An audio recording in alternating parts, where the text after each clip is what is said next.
प्रणाम मित्रों। तो चलिए हम लोग सीमा रेखा एकांकी को आगे पढ़ते हैं। शरद तिल मिलाकर कुछ कहना चाहते थे कि तभी तीसरे भाई विजय, पुलिस कप्तान, आयु 48 वर्ष, पूरी वर्दी में प्रवेश करते हैं। लक्ष्मी ने कहा, विजय? सविता बोली, कप्तान साहब आप यहाँ? अन्नपूर्णा ने कहा, विजय अब क्या हाल है? शरद बोले, विजय तुमने यह क्या कर डाला? तुमने गोली क्यों चलाई? तुम्हें सोचना चाहिए था कि। फिर लक्ष्मी ने कहा, विजय ने जो कुछ किया सोच समझकर किया है और ठीक किया है। अन्नपूर्णा बोली, हाँ, बिना सोचे समझे कोई काम कैसे किया जा सकता है? सोचा तो होगा ही पर।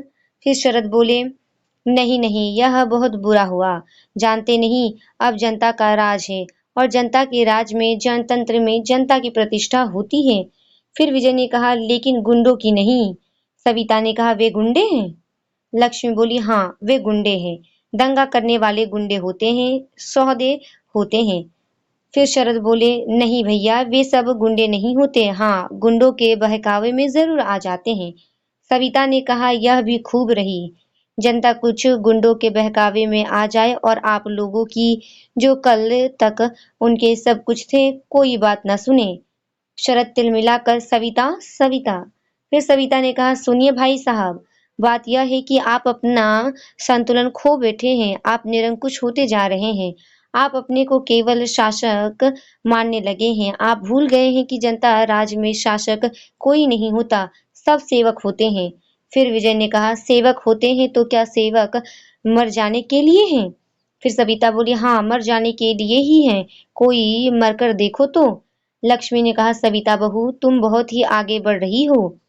स्वतंत्रता का युग है, तो इसका यह मतलब नहीं कि बड़े छोटे का विचार ना किया जाए। अन्नपूर्णा ने कहा, हाँ सविता, तुम्हें इतना तेज नहीं होना चाहिए। सविता ने कहा, मैं क्षमा चाहती हूँ।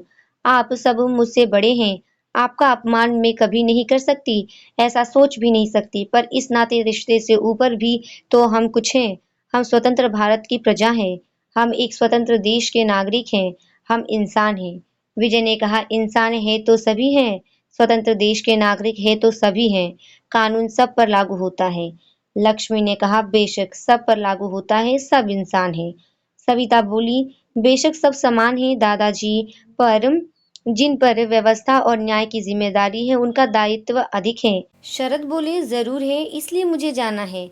लेकिन जाने से पहले मैं जानना चाहूंगा विजय की आखिर बात कैसे बढ़ गई। विजय ने कहा, मैं तो वहाँ था नहीं।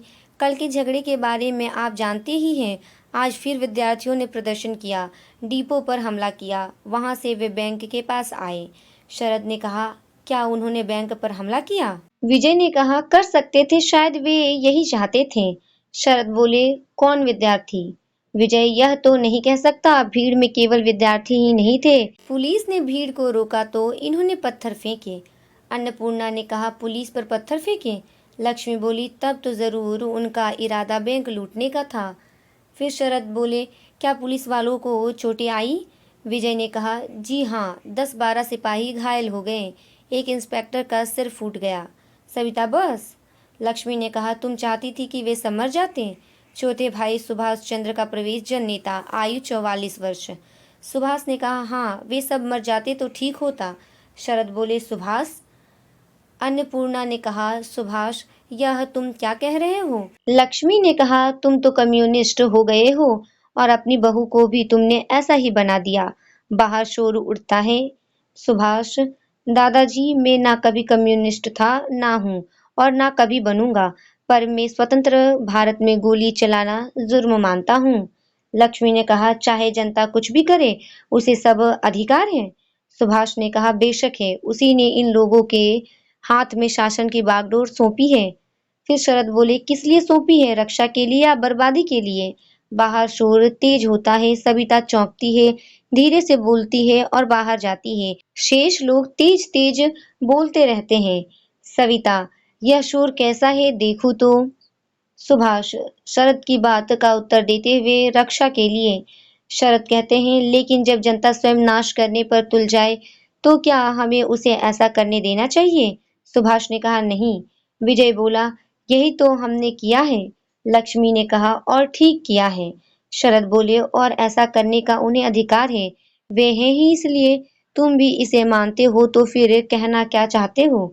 सुभाष ने कहा, यही कि हमें राज्य की रक्षा करते करते प्राण दे देने चाहिए, प्राण लेने नहीं चाहिए।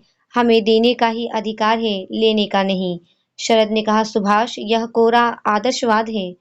सुभाष ने कहा, कर्तव्य का पालन करते हुए मरना यदि आदर्शवाद है तो मैं ये कहूंगा कि विश्व के प्रत्येक नागरिक को ऐसा ही आदर्शवादी होना चाहिए। शरद ने कहा, सुभाष तुम केवल बोलना जानते हो। सुभाष ने कहा, आपसे ही सीखा है भाई साहब।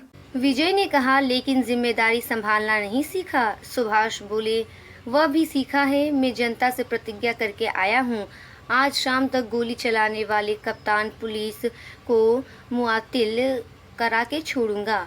अन्नपूर्णा ने कहा, क्या कहा तुमने? लक्ष्मी ने कहा, अपने ही घर में तुम अपनों के दुश्मन बनकर आए हो। सुभाष ने कहा, अपना पराया मैं कुछ नहीं जानता, मैं जनता का प्रतिनिधि हूँ। मैं माननीय उपमंत्री श्री शरद चंद्र को बताने आया हूँ कि उनके एक अधिकारी ने निहत्थी जनता पर गोली चलाकर जो बर्बर काम किया है उसकी जांच करवानी होगी, और जब तक वह जांच पूरी नहीं होती तब तक गोली चलाने से संबंधित सब व्यक्तियों को मुअत्तिल करना होगा। शरद ने कहा, यह किसकी मांग है? सुभाष ने कहा, उस जनता की जिसने आपको गद्दी सौंपी है, जिससे आज आप दूर भागते हैं, डरते हैं। शरद बोले, मैं डरता हूँ? सुभाष ने कहा, हाँ, आप डरते हैं। यदि ना डरते तो घर में छिपकर बैठे रहने के बजाय जनता के पास जाते, तब यह नौबत ना आती, गोली ना चलती, निर्दोष निहत्थे नागरिक ना मरते। शरद बोले, लेकिन तुम भी तो जनता के नेता हो, तुमने कौन सा तीर मार लिया? सुभाष ने कहा, मैंने क्या किया है या मेरे मुंह से सुनकर क्या करेंगे, पर इतना कह देता हूँ कि जनता संयत ना रहती तो कप्तान विजय चंद्र यहाँ बैठे दिखाई ना देते। इनसे पूछिए तो क्या इन्हें बंदूकें इसलिए दी गई हैं कि जरा सा पत्थर आ लगे तो जनता को गोली से भून दे? लक्ष्मी ने कहा, गोली ना चलती तो? सुभाष बोले, दादाजी आप ना बोले, आप व्यापारी हैं, आपका सिद्धांत आपका स्वार्थ है। लक्ष्मी ने कहा, मैं तो स्वार्थी हूँ, पर तुम अपनी कहो, तुम्हारी नेतागिरी भी तो मुझ स्वार्थी के पैसे से ही चलती है। सुभाष ने कहा, ठीक है, उतना पैसा सार्थक होता है, पर आप यह क्यों भूल गए कि उस दिन जब कुछ व्यापारी पकड़े गए थे तो आपने विजय भैया को कितना कोसा था?